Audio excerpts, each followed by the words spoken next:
Hello friends, welcome to your YouTube channel Fintech channel में आपका बहुत बहुत स्वागत है। अगर आप इस चैनल में पहली बार आए हुए हैं, चैनल को सब्सक्राइब कर सकते हैं और बेल आइकन को हिट करना ना भूलें ताकि इस तरीके का क्वालिटी कंटेंट आपसे मिस ना होने पाए। तो दोस्तों, अगर आज के निफ्टी के हम सेशन की बात करें तो ओपनिंग जो होती है वो 18,384 की यहाँ पे ओपनिंग होती है और वहाँ से ये निफ्टी में लगातार हमें एक गिरावट देखने को मिलती है।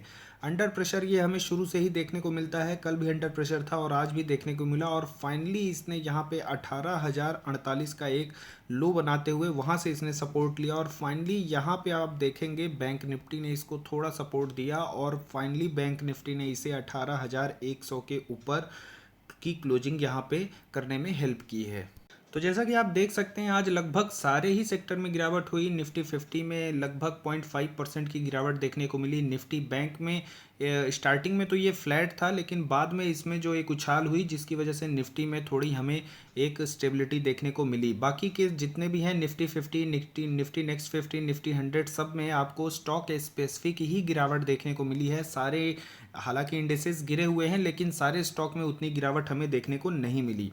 आज की अगर डेट की बात की जाए तो सबसे ज़्यादा अगर कोई कमज़ोर सेक्टर था तो वो था आईटी की अगर बात करें तो यहाँ लगभग 2.5% की हमें गिरावट देखने को मिलती है। ऑलमोस्ट जितने भी स्टॉक थे आईटी के, सब में ही हमें आज गिरावट देखने को मिली है।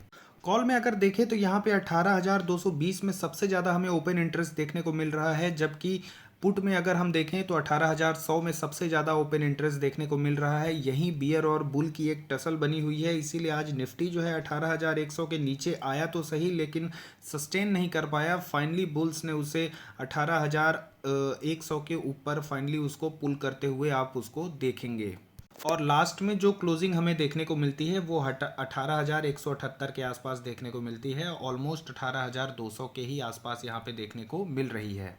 जैसा कि हमने डिस्कस किया था कि यहाँ पे अभी भी कुछ गैप रह गए हैं जिनको फिल करने के लिए निफ्टी नीचे आ सकता है और 18,000 का एक सपोर्ट ले सकता है। तो आज हमने देखा है कि वहाँ निफ्टी लगभग 18,048 के आसपास निफ्टी ने सपोर्ट लिया है और आज फिर वही गिरावट हमें गैप को भरते हुए हमें देखने को मिली है। अभी भी एक स्मॉल सा गैप रह गया है, शायद कल की डेट में थोड़ी बहुत गिरावट हो, ज़्यादा गिरावट ना हो, या हो भी सकता है कि यहीं से निफ्टी एक पुल बैक कर जाए, क्योंकि एक्सपायरी का दिन है आज और आज की इस एक्सपायरी में आप देख सकते हैं कि बुल और बियर्स दोनों की ही नहीं चली। ना तो निफ्टी 18,200 को क्रॉस किया और ना ही निफ्टी 18,100 के नीचे गया। कुल मिलाकर के दोनों तरफ से पैसे जो है खींच लिए गए। चार्ट पैटर्न की बात करें तो निफ्टी अभी भी चार्ट पैटर्न में बुलिश दिख रहा है, कोई दिक्कत नहीं है। अगर ये आने वाले ट्रेडिंग सेशन में और गिरावट करता है, पैटर्न को ख़राब करता है, तो फिर वहाँ पर एक कंसर्न करने लायक थोड़ी सी एक सिचुएशन बन सकती है। चलिए बात करते हैं एशियन पेंट की। अगर यहाँ पे हम एशियन पेंट की बात करें तो आप देख सकते हैं कि यहाँ पे कई दिनों से इसमें जो क्रूड ऑयल के जो प्राइस बढ़ते हुए हाइक देखा गया है ऑयल की प्राइसेस में, उसकी वजह से एक अलग ही यहाँ पे प्रेशर देखने को मिला है, जिसकी वजह से ये जो है तो इसमें एक लगातार गिरावट सी बनती हुई हमें देखने को मिली है। लेकिन आज की ये जो बड़ी सी गिरावट हमें एशियन पेंट में देखने को मिल रही है वो इसके रिजल्ट को देखने को मिल रही है। तो आइए एक बार हम इसका रिजल्ट भी डिस्कस कर लेते हैं। दोस्तों, अगर यहाँ पे ईयर ऑन ईयर बेसिस पर बात की जाए तो जो हमारा एशियन पेंट का कंसोलिडेटेड प्रॉफिट हमें देखने को मिल रहा है वो 605 करोड़ रुपए देखने को मिल रहा है और उसमें लगभग 29% की गिरावट देखने को मिल रही है। इस न्यूज़ का इम्पैक्ट सीधे सीधे स्टॉक प्राइस पर हमें देखने को मिला, जहाँ की आप टाइमिंग देख सकते हैं दोपहर के 2 बजे के आसपास इसमें तुरंत एक शार्प गिरावट देखने को मिलती है। लगभग 6% की गिरावट देखने को मिलती है और 2965 यहाँ पे ये अपना लो बनाता है। हालांकि यहाँ पे एक अच्छी बात यह है कि क्वार्टर ऑन क्वार्टर बेसिस पर आप देखेंगे तो यहाँ पे इनके जो रेवेन्यू है 32% से हमें यहाँ पे अब दिखाई पड़ रहे हैं। सिर्फ यही नहीं, एक और अच्छी बात है कि अगर इनके वॉल्यूम की ग्रोथ देखी जाए तो वो हमें 34% से वॉल्यूम में ग्रोथ बढ़ती हुई दिख रही है। मार्केट के अगर एस्टिमेशन की बात करें तो यहाँ पे मार्केट को एस्टिमेशन था कि लगभग 895 करोड़ का इनका प्रॉफिट आएगा और उसके अलावा जो रेवेन्यू है वो 6,750 करोड़ का ये रेवेन्यू इस बार जनरेट करेंगे। 895 के कंपैरिजन में अगर यहाँ पे प्रॉफिट देखा जाए तो इनका महज 605 करोड़ का ही प्रॉफिट आया। हालांकि रेवेन्यू ऑलमोस्ट एस्टिमेटेड उतने ही हैं। सेल्स ग्रोथ इनकी बहुत अच्छी थी, लगभग 34% का जंप था, लेकिन प्रॉफिट क्यों गिरा इनके ऑपरेटिंग प्रॉफिट मार्जिन क्यों कम हो गए, उसका मेन रीज़न है, जहां तक एनालिस्ट की माने तो वो ये मान रहे हैं कि जो इनका जो crude oil as a raw material use होता है तो उसकी जो प्राइसेस हाइक हुए हैं, जिसकी वजह से इनके जो मार्जिन्स है वो काफ़ी ज़्यादा कॉन्ट्रैक्ट कर गए हैं। मार्जिन्स की बात करें तो 12% के इनके मार्जिन रह गए हैं, जबकि पिछली बार 20% के मार्जिन थे। पिछले 3-4 क्वार्टर की देखें तो लोवेस्ट मार्जिन इस बार एशियन पेंट्स में देखने को मिले हैं। सबसे बड़ा इसमें कंसर्न का पॉइंट ये था कि पिछले क्वार्टर में ही इन्होंने अपने प्रोडक्ट के प्राइसेस में लगभग 6% का इजाफा किया था, उसके बावजूद इनके जो मार्जिन्स हैं वो इम्प्रूव नहीं हो पाए और 12% के ही मार्जिन्स कॉन्ट्रैक्ट होकर रह गए हैं। तो ये एक सबसे बड़ा कंसर्न वाला पॉइंट है। आगे आने वाले टाइम में ये मैनेजमेंट इसमें क्या करेक्टिव एक्शन लेने वाला है वो हमें देखने को बनता है और अगले क्वार्टर में उसका इम्पैक्ट हम देख पाएंगे। बट ठीक है, अगर इनके मार्जिन्स कॉन्ट्रैक्ट हो रहे हैं तो बहुत सारे तरीके होते हैं मार्जिन्स को इम्प्रूव करने के। वहाँ पे ये फिर से अपने प्रोडक्ट का प्राइस इंक्रीज़ कर सकते हैं। आखिर इन्फ्लेशन में इतनी ज़्यादा महंगाई हो गई है, हर चीज़ों की वैल्यू बढ़ चुकी है और हर किसी ने अपने प्रोडक्ट के प्राइसेस को इंक्रीज़ किया है मार्जिन्स को मेंटेन रखने के लिए। तो फिलहाल ये आगे आने वाला टाइम ही बताएगा कि ये किस तरीके से अपने मार्जिन को इम्प्रूव करेंगे।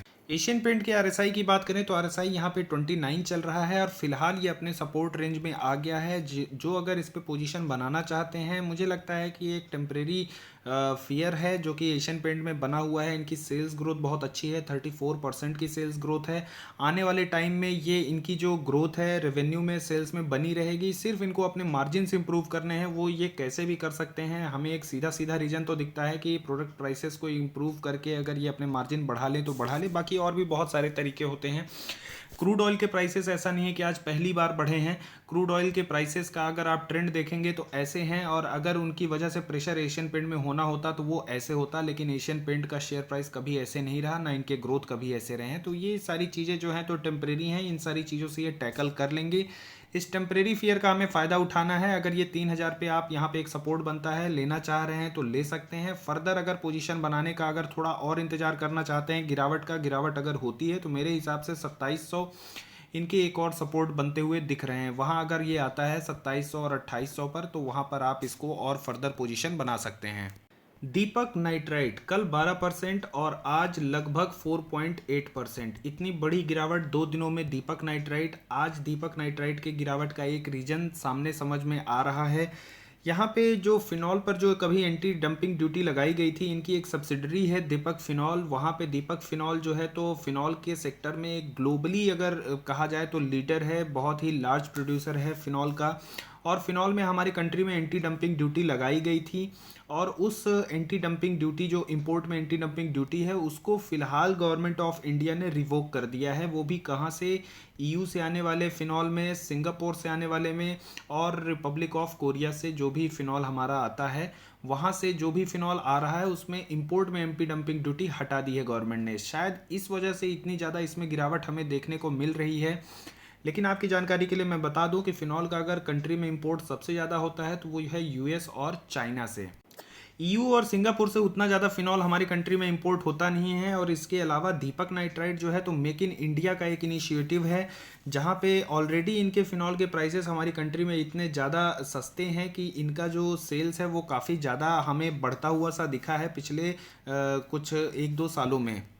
तो हालांकि इस न्यूज़ को नेगेटिवली ट्रीट किया गया है, बट मुझे नहीं लगता कि इस न्यूज़ में उतना ज़्यादा कुछ नेगेटिव दम है। ठीक है, शॉर्ट टर्म एक इम्पैक्ट ये देखने को मिल रहा है, बट ये एक अपॉर्चुनिटी होती है। जो भी इसमें अगर इन्वेस्टमेंट करना चाहते हैं, पोजीशन बनाना चाहते हैं, तो उनके लिए एक अच्छी अपॉर्चुनिटी है। अगर इसके आरएसआई की बात करें, आरएसआई 40 का चल रहा है और एकदम ये 50 डे मूविंग एवरेज के सपोर्ट पर है। परफेक्ट प्राइस है अगर कोई पोजीशन बनाना चाह रहे हैं। ऑल टाइम हाई की बात करें तो लगभग ये 3000 के आसपास ये इसने बार बार अपना ब्रेकआउट देने का कोशिश किया है। 3100 भी ये गया हुआ है और वहाँ से ये काफ़ी ज़्यादा करेक्ट होकर अब 3430 के प्राइस पर आ चुका है। अब यहाँ से इसके अगर सपोर्ट की बात करें तो 100 पॉइंट नीचे एक और इसका सपोर्ट बनता है 2320 का, 2330 का। तो वहाँ पे ज़्यादा से ज़्यादा इसमें और गिरावट वहाँ तक हो सकती है अगर फर्दर मार्केट का मूड माहौल गड़बड़ नहीं हुआ तो। या फिर अगर आप इसके एक बार रिजल्ट देखना चाहते हैं तो रिजल्ट देख लें Q2 के नंबर, क्योंकि Q2 के नंबर अगर शानदार आएंगे तो एक बार फिर से इसमें 9-10% की आपको तेज़ी कम से कम नहीं तो देखने को मिल जाएगी अगर Q2 के नंबर इसके अच्छे आते हैं। मुझे काफ़ी ज़्यादा उम्मीदें हैं, क्योंकि पिछले कुछ क्वार्टर से अगर आप देखेंगे तो इनके Q2 के नंबर जो है बढ़ते हुए से दिखे हैं, और आई होप कि इस बार भी इनके नंबर काफ़ी अच्छे आएंगे। दोस्तों अगर बात करें आईटी सेक्टर में, तो आईटी सेक्टर में आज गिरावट तो सभी शेयरों में थी, लेकिन सबसे ज़्यादा जो गिरावट देखने को मिली वो माइंट्री में हमें देखने को मिली। इनफैक्ट अभी तक जितने भी Q2 के रिजल्ट आए हैं, मैं आपको बता देना चाहता हूँ सबसे अच्छे रिजल्ट माइंट्री के आए हैं। अगर आप डिटेल में वो रिजल्ट देखना चाहते हैं तो मैंने अलग से उसका वीडियो बना के रखा हुआ है, आप उसको देख सकते हैं। और ऐसा नहीं है कि इस बार इनके धोखे से रिजल्ट आ गए हैं अच्छे, ये पिछले कई क्वार्टर से 2-3 क्वार्टर से एक बहुत ही अच्छा अपने रिजल्ट में ग्रोथ दिखाते हुए आ रहे हैं, जिसकी वजह से आप इनका ये जो ग्रोथ है ये चार्ट पैटर्न में भी आप देख सकते हैं। तो इतने अच्छे रिजल्ट के बावजूद भी आज माइंड ट्री में लगभग 6 से 60% की गिरावट देखने को मिली। वो गिरावट यहाँ पे उसका रीज़न ये था कि इनके जो एग्जीक्यूटिव डायरेक्टर हैं, executive director and chief operating officer Dayapatra Nevatia, आज उन्होंने रिज़ाइन कर दिया है। तो जब भी इस तरीके का मैनेजमेंट में कोई एक अच्छे मैनेजमेंट लेवल पर अगर किसी का रेजिग्नेशन होता है, तो मार्केट भी उस पर वहाँ पर थोड़ा सा उसमें एक नेगेटिव वे में ट्रीट करता है, क्योंकि रीज़न वो यही समझते हैं कि हो सकता है कि उनके मैनेजमेंट के जो फंडामेंटल्स हैं, हो सकता है मैनेजमेंट के चेंज होने से थोड़े से चेंज हो जाएं। बट जनरली ऐसे होता नहीं है, बट ठीक है, ये एक नेगेटिव इम्पैक्ट इस न्यूज़ में बन सकता है। तो ये जो भी अगर नेगेटिव गिरावट देखने को हमें मिल रही है, मैं अगेन कहूँगा ये भी एक अपॉर्चुनिटी की तरह हमें लेना है। अगर आप इसमें इन्वेस्टेड हैं तो ऑलरेडी होल्ड एंड कंटिन्यू कर सकते हैं, और अगर फर्दर डिप आता है, अगर इसमें और गिरावट होती है, ये अगर 4000 के आसपास जाता है, उससे ज़्यादा इसमें गिरावट की उम्मीद नहीं करिएगा, होगी नहीं। वहाँ अगर जाता है तो वहाँ पर आप इसमें फर्दर पोजीशन बना सकते हैं। आरएसआई की बात करें, फिलहाल आरएसआई 57 का इसमें चल रहा है। देखिए, ये सारी जो गिरावट है ये आपके लिए मौका है। ये ऐसा नहीं है कि अब यहाँ से मार्केट एकदम क्रैश हो जाएगा, कंपनी एकदम ख़त्म हो जाएगी। देश में अभी बहुत ग्रोथ बाकी है, इकोनॉमी में बहुत ज़्यादा ग्रोथ बाकी है, कंट्री अभी डेवलपिंग फेज़ में है और आगे आने वाले टाइम में उसको डेवलप्ड फेज़ की ओर मूव करना है। तो यहाँ से यहाँ मूव करने में जीडीपी में बहुत ज़्यादा ग्रोथ आएगी, इकोनॉमी में बहुत ज़्यादा ग्रोथ आएगी। हर एक मामले में आप देखें कहीं से कहीं भी, तो वहाँ आपको ग्रोथ देखने को मिलेगी ही मिलेगी। एक सबसे अच्छा एग्जांपल आप खुद का अपना ले सकते हैं। आप अपना देखिए और अपने आसपास का देखिए, लाइफ स्टाइल, लोगों की लाइफ स्टाइल में इवन कितनी ज़्यादा ग्रोथ आ चुकी है। वो एक सिंबल है कि हमारे देश में पर कैपिटा पर्सन की अगर बात करें, जीडीपी हो चाहे देश की इकोनॉमी हो, वो जो है तो इम्प्रूव करते हुए से हमें दिख रही है, जिसकी वजह से हम और आपका जो लाइफ स्टाइल है वो इम्प्रूव करता हुआ सा दिख रहा है। तो जब इतना सारा इम्प्रूवमेंट आएगा तो वो सब किन की वजह से आएगा? इन कंपनियों की भी वजह से आएगा। ये कंपनियां भी ग्रोथ करेंगी, फाइनेंशियल्स हमारे देश के अच्छे होंगे, बैंकिंग सेक्टर में ग्रोथ आएगी। तो ग्रोथ तो आनी ही आने हैं, और आगे आने वाले टाइम में जो निफ्टी है वो कहाँ से कहाँ जाएगा, मैं उसके बारे में मैं कुछ कमेंट करूँगा नहीं, ठीक है। लेकिन इसमें एक ग्रोथ तो हमेशा बनी ही रहेगी, और इस हमें गिरावट का इसीलिए एक फ़ायदा उठाना है, क्योंकि आगे आने वाले टाइम में आप कहाँ से कहाँ इन कंपनियों को देखेंगे और फिर सोचेंगे कि वो एक अच्छा टाइम था और एक अच्छी अपॉर्चुनिटी थी। दोस्तों अगर आईटीसी की यहाँ पे बात करें तो आप देख सकते हैं कि एक न्यूज़ आई हुई थी, जिसकी वजह से आईटीसी में एक अच्छा उछाल देखने को मिला था कि आईटीसी और अमेज़ॉन में डील होने वाली है। हालांकि इस चीज़ को आईटीसी ने अभी तक कंफर्म नहीं किया था।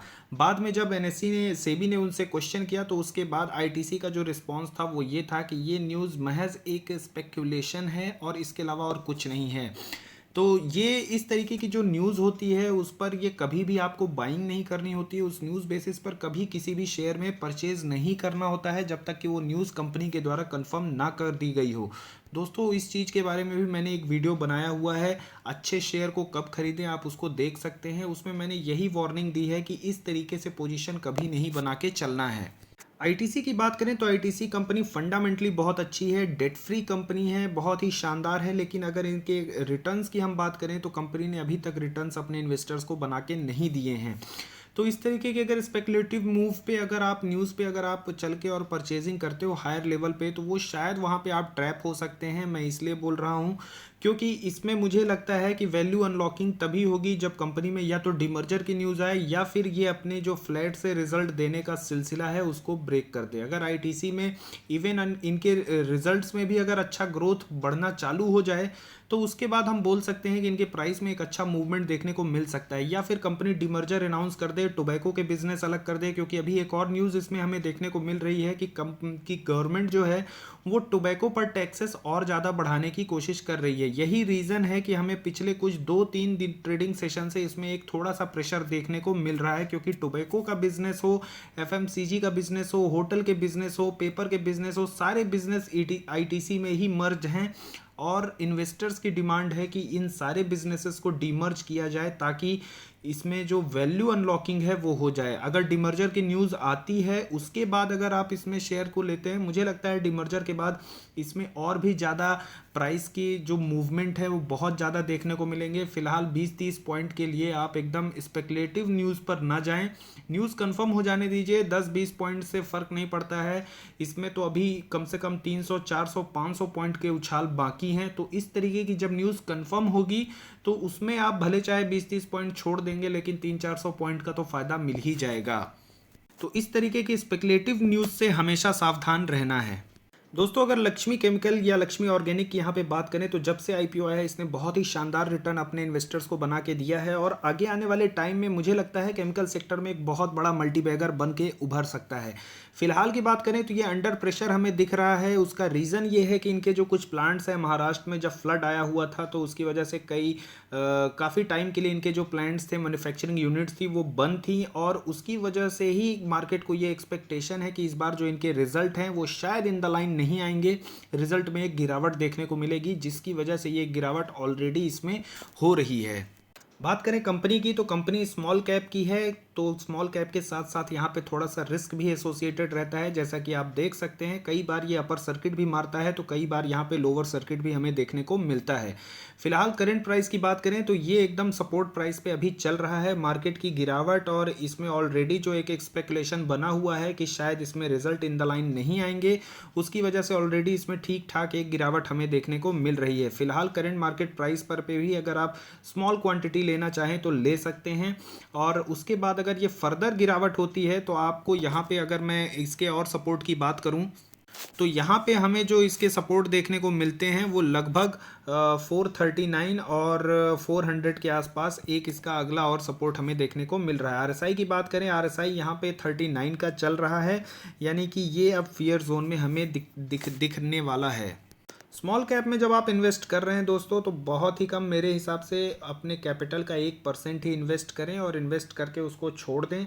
तो अगर 1% भी इन्वेस्ट करना है तो थोड़े थोड़े क्वांटिटी में उसको डालें। अगर 1% आपका अगर लगभग सपोज करें 10,000 के आसपास बन रहा है तो वहाँ पे आप यहाँ पे आप 2,000 के आसपास जो है तो या आप इन्वेस्टमेंट करना शुरू कर सकते हैं। फर्दर गिरावट होती है तो 2,000 4,000 का और उसमें इन्वेस्टमेंट करें और अगर फर्दर गिरावट होती है तो और 4,000 जो 400 का इसका सपोर्ट प्राइस है वहाँ पर आप इन्वेस्टमेंट कर सकते हैं। ये आपका 439 पर हो जाएगा, ये फिलहाल करंट मार्केट प्राइस पर हो जाएगा। तो इस तरीके से आप जो है अपनी इन्वेस्टमेंट की स्ट्रेटजी को अपना सकते हैं। Last but not least Tejas network. यहाँ पे दोस्तों आज तेजस नेटवर्क के भी यहाँ पे हमें जो है तो रिजल्ट देखने को मिले थे कल की डेट में। तो यहाँ पे मैं आपको बता देना चाह रहा हूँ कि तेजस नेटवर्क के जो रिजल्ट आए थे, रेवेन्यू में एक अच्छा हमें उछाल देखने को मिला था, लगभग 172 करोड़ के थे, लेकिन इनके एक्सपेंसेस इतने ज़्यादा बढ़ते हुए से दिखे हैं कि प्रॉफिट आफ्टर टैक्स की बात करें तो लगभग 3 करोड़ का प्रॉफिट यहाँ पे कंपनी जनरेट करते हुए दिखी है। पिछले क्वार्टर के कंपैरिजन में बात किया जाए तो उसके पहले जो थे तो लगभग 8 करोड़ के आसपास इनके प्रॉफिट थे, 7 करोड़ के आसपास, फिर उसके बाद अभी 5 करोड़ के आसपास थे और इस क्वार्टर में अगर हम बात करें तो लगभग 3 करोड़ के आसपास इनके प्रॉफिट हमें देखने को मिल रहे हैं। तो प्रॉफिट एक डिक्लाइन ट्रेंड में यहाँ पे चल रहा है। हालांकि सेल्स इनके अच्छे हैं, रेवेन्यू अच्छे बनते हुए दिखे हैं, एक्सपेंसेस काफ़ी ज़्यादा बढ़ गए हैं जिसकी वजह से इनका प्रॉफिट में एक डिक्लाइन हमें देखने को मिला है और यही रीज़न है कि आज इसमें तेजस नेटवर्क में एक लोअर सर्किट हमें देखने को मिला है। कंपनी में के फंडामेंटल की अगर हम बात करें तो कंपनी फंडामेंटली अच्छी है और ग्रोथ पॉइंट ऑफ व्यू से बात करें ग्रोथ भी काफ़ी अच्छा हमें देखने को मिलता है। लेकिन फिर वही बात है, कंपनी स्मॉल कैप की है, ग्रोथ हमें देखने को तो मिल रहा है लेकिन उसी के साथ साथ थोड़ा सा रिस्की भी है क्योंकि जब इसमें अपर सर्किट लगते हैं तो आप देख सकते हैं किस तरीके से अपर सर्किट लगे थे और यूजुअली इसमें अपर लोअर सर्किट लगते ही रहते हैं। यहाँ पे भी आप देख सकते हैं लोअर सर्किट लगा हुआ है। फिलहाल इसके आरएसआई की बात करें तो आरएसआई यहाँ पे 49 का आरएसआई चल रहा है। रिस्क काफ़ी ज़्यादा इंक्लूडेड है, माफ़ कीजिएगा, आरएसआई 46 का है। रिस्क काफ़ी ज़्यादा यहाँ पे इंक्लूडेड है। अगर आप इन्वेस्टमेंट करते हैं तो अपने रिस्क के हिसाब से ही उसमें इन्वेस्टमेंट करें। अगर इसके सपोर्ट की यहाँ पे हम बात करें तो यहाँ पे हमें जो सपोर्ट है वो 386 और 352 पे अगला सपोर्ट हमें यहाँ पे देखने को मिल रहा है। तो रिजल्ट इनके लगभग कुछ एशियन पेंट जैसे ही थे। एक्सपेंसेस काफ़ी ज़्यादा हो चुके हैं, रेवेन्यू काफ़ी अच्छा है, उसमें ग्रोथ देखने को मिल रही है। अगर एक्सपेंसेस में ये फर्दर कंट्रोल करते हैं तो अपने ये प्रॉफिट जो है, प्रॉफिट मार्जिन इनका इम्प्रूव हो जाएगा और अपने ये प्रॉफिट जो है तो अगले क्वार्टर से बढ़ाते हुए से ये दिखा सकते हैं। तो आने वाला टाइम बताएगा कैसे ये उस चीज़ों को कवर करते हैं। तो आई होप दोस्तों यहाँ तक जो भी मैंने आपके साथ शेयर करने की कोशिश की है पसंद आई होगी। अगर पसंद आई है तो वीडियो को लाइक कीजिए, चैनल को सब्सक्राइब कीजिए, क्योंकि आपका हर एक सब्सक्रिप्शन मुझे मोटिवेट करता है एक कुछ अच्छा कंटेंट डालने के लिए। और इस वीडियो को दोस्तों के साथ शेयर भी कीजिए। अगर आपकी कोई क्वेरी है तो आप कमेंट सेक्शन में लिख सकते हैं। I would love to answer your queries. तो वीडियो को अंत तक देखने के लिए बहुत बहुत धन्यवाद।